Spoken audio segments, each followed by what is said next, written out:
Hello friends, welcome back to the my new video guys and my YouTube channel guys. Today when we are going to talk about guys Infinix phone guys aeroplane mode setting guys. How can we turn on it? Friends, you want to on guys your aeroplane mode setting from your phone settings. So friends, how can you on it today friends? I will show you. I will tell you in this video. So friends, now let's see how can we turn on guys aeroplane mode in our Infinix phone device. So friends, we will on our phone setting guys. After on phone setting, I scroll it. As you can see this type of setting friends, we will click on guys this more connection setting guys, tap on more connection.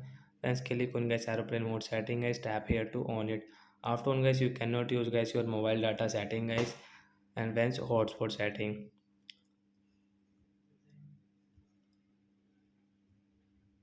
Sorry guys, you can use it hotspot setting guys, you can use from here. But guys, you don't have data, so friends you cannot use guys your mobile network setting guys and call settings. So friends, you can use your Wi-Fi setting guys.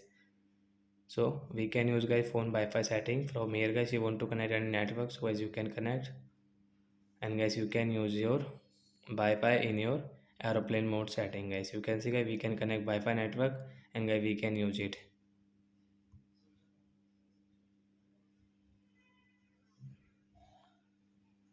So like that guys we can on guys aeroplane mode. After on guys you can connect guys Wi-Fi network guys, and you can operate your phone guys. So I hope friends you have understood guys how to on aeroplane mode and how can we use it. So that's it guys. Thanks for watching the video. Bye guys.